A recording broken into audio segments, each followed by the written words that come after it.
Hi, I'm Obi-Wan. As you can see, I've made it back to my lair. Tonight we are reading the Black Book of Secrets, Chapter 11, Glasses, check. Let's go. A midnight visitor.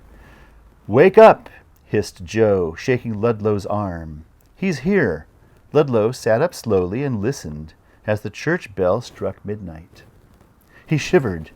The fire had died down, and he could see his breath. Joe put a small log on the glowing embers and lit the lamp. He placed 2 glasses on the mantelpiece along with a dark brown bottle. And then he went to the table and laid his black book in front of the chair. Sit here, said Joe to Ludlow. Stay very quiet. When I give you a sign, write down everything you hear in the book. I've marked the page. Ludlow shook off his doziness and sat at the table. He picked up the book and examined it. It was old, but well kept, thick, and just too weighty to hold in one hand. On the leather cover in gold leaf were the words, Verba volunt scripta manent. In the bottom right-hand corner were the initials J.Z. In large decorative gold lettering, a piece of red ribbon marked the new page, and a quill lay waiting in the crease. The white pages seemed to glow in the half-light, and Ludlow couldn't help but run his fingers over the smooth surface. He quickly flicked through the preceding pages. They were written with a heavy hand and crackled when he touched them. Ludlow had not been told not to pry, but he had the distinct feeling that Joe would disapprove if he did. Quietly, he put the black book back down as he found it, open to the clean page.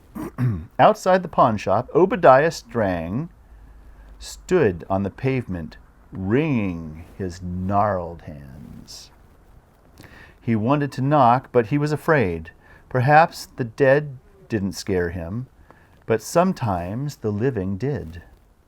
Losing his nerve, he turned around and was about to retreat down the hill when the door opened behind him. "Obadiah, my dear chap," said Joe warmly, stepping into the street and taking the man by the arm. "I've been expecting you."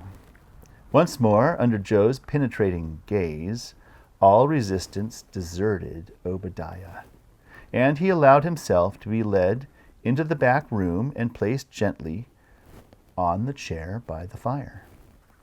Ludlow sat without moving, a little nervous, watching everything closely. Obadiah pushed his knuckles into the soft arm of the chair, and Ludlow winced as they cracked loudly. "Ooh. Will you have a drink with me?" asked Joe. "Something special?" Obadiah grunted, and Joe poured 2 drinks from the bottle, handing one to Obadiah. He took his own and sat down opposite the gravedigger. "Good health," he toasted. Obadiah took a tentative sip from his glass, and then another longer one. Spirits were not his usual tipple, and he'd never tasted one of this caliber. He savored the sensation of warmth as the alcohol ran down the back of his throat. Feeling his knotted shoulders relaxing, he leaned back into the chair. "Oh yeah, man." "Why am I here?" he asked. This wasn't what he planned to say, but it was what came out. "Because you need help," replied Joe. "And you can help me?" Joe nodded and leaned over. "When I look at you, Obadiah, I see a man who has a secret. A secret that is such a burden it threatens to engulf you. It keeps you awake at night and gnaws at your guts every day." He leaned even closer. "It doesn't have to be like that, Obadiah." Obadiah's eyes were shining. A small tear squeezed from the corner of one, and ran down the lines that scored his cheek. "What can I do?" he whispered desperately. Joe's voice was soothing and full of promise. "Pawn your secret and free yourself of its terrible burden." "Pawn it?" Obadiah was a little bemused from the drink, and from Joe's eyes and his soft voice. His head felt as if it were slowly sinking under water. "You mean you will buy my secret, but why?" "It's my business," said Joe. "I'm a pawnbroker." Obadiah shook his head slowly, and his brow creased with confusion. "But if I pawn it, then must I claim it back?" If I don't, you will have the right to sell it. And if you sell it, then it is no longer a secret." Obadiah liked to make life easy by thinking in a simple and logical fashion. "Ah!" exclaimed Joe. "I think you will find my terms quite agreeable. If you wish to reclaim your secret, then you pay what you took plus a little extra. If not, I keep the secret for you as long as you want. A lifetime, if that is your wish. In fact, if you never reclaim it, I will hold it until you are in the grave and beyond. And then I doubt you would care so much." "Well, I suppose that sounds fair, Mr. Zabadow." If this is interesting to you, please be sure to hit the like button. You'll help the video spread to other people. And thank you very much.